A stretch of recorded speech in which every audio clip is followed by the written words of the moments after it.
Vamos a continuar respondiendo la pregunta que nos enviara un hermano sobre el tema de los diezmos. Una segunda pregunta que nos hizo él es: ¿la maldición dada por Dios a su nación, según Malaquías, es para nosotros también? No, el pasaje de Malaquías, capítulo 3, versos 8 al 10, contiene importantes enseñanzas para todos los creyentes. Pero es necesario revisar el contexto de este pequeño libro del Antiguo Testamento con el fin de entender el verdadero sentido del mismo.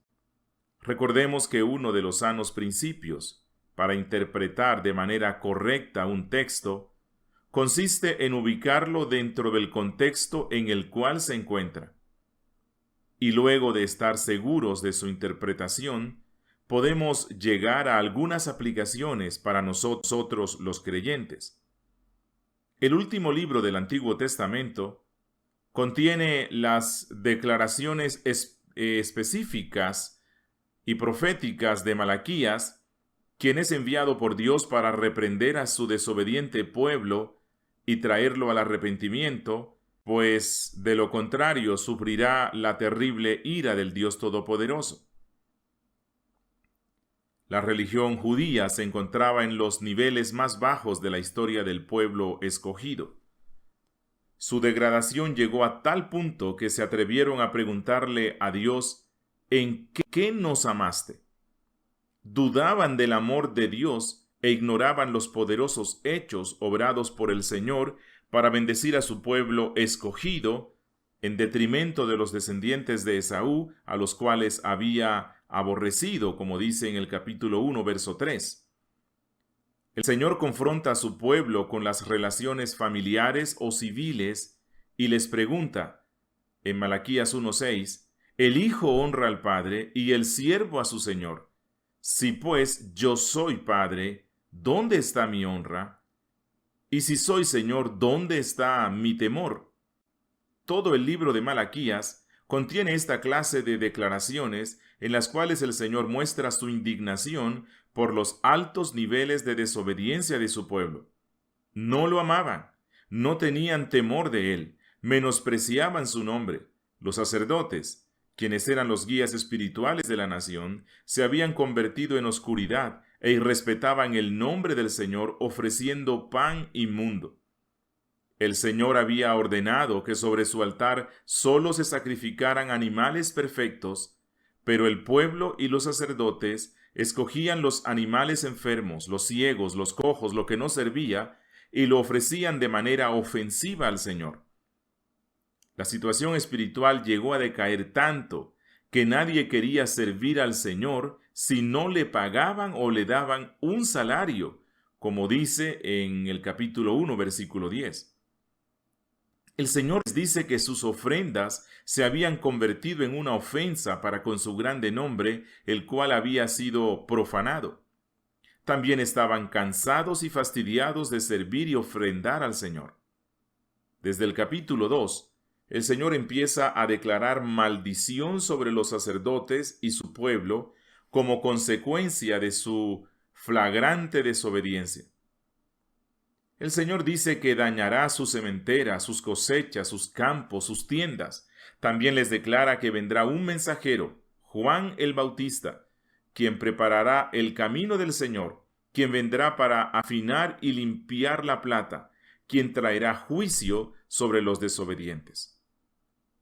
En este orden de ideas, los versículos 6 al 12 continúan declarando las maldiciones que vendrán sobre su desobediente pueblo, pues la fe, la vida espiritual era tan oscura, tan baja, que además de ofender el nombre de Dios con sus vidas atestadas de pecado, habían dejado de diezmar conforme al mandato expreso de la ley mosaica, como está en Levítico, capítulo 27, versículo 30.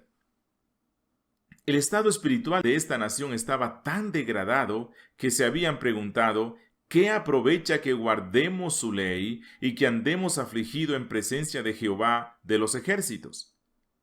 El capítulo 4 termina con una declaración del terrible día del Señor, el cual será como un ardiente horno, y todos los soberbios, y todos los que hacen maldad entre su pueblo serán estopa. Dice el versículo 1. No obstante, en medio de tanto pecado, hay un remanente fiel, el cual será como un especial tesoro para el Señor. Así que la maldición que Dios pronuncia a través del profeta sagrado sobre su pueblo no es resultado exclusivo de su incumplimiento con los diezmos, sino de sus vidas disipadas, de su desobediencia en todos los sentidos, de la falta de amor para con el Señor y en especial de la irresponsabilidad de los líderes espirituales. Los líderes espirituales, a causa de su alejamiento de la palabra de Dios, estaban llevando al pueblo a que le rindiera un culto miserable, un culto raquítico, y a que también incumplieran con los diezmos.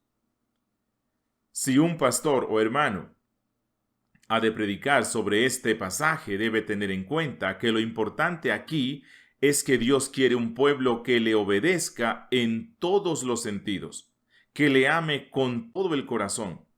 Los diezmos son solo una pequeña parte de la causal de esta maldición. Ahora, en el Nuevo Testamento no encontramos la ley del diezmo, sino que los creyentes son llamados a ofrendar y dar con alegría, conforme cada quien propuso en su corazón, dice Pablo en 2 Corintios 9:7. Nuestras dádivas para el reino deben ser conforme a la prosperidad que el Señor nos haya dado, 1 Corintios 16:2. Incluso, el Antiguo Testamento nos deja ver que las ofrendas y diezmos se dan no para recibir más del Señor, sino porque Él nos ha dado primero. Esto es lo que dice primer libro de Crónicas, capítulo 29, verso 14. Pues todo es tuyo, y de lo recibido de tu mano te damos. Como mencioné en una respuesta anterior, nosotros, como pueblo del nuevo pacto, aunque no tenemos la ley del diezmo, y por lo tanto no hay una maldición sobre nosotros en este sentido, sí somos llamados a tener estándares de obediencia más altos que los que tenía el pueblo del Antiguo Testamento.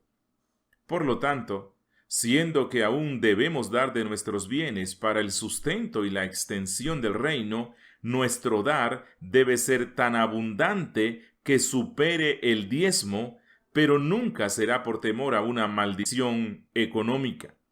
No es correcto usar este pasaje de Malaquías para forzar al pueblo cristiano a dar los diezmos. Estos deben ser voluntarios y en un espíritu de sincero agradecimiento por las bondades recibidas de nuestro pródigo Padre.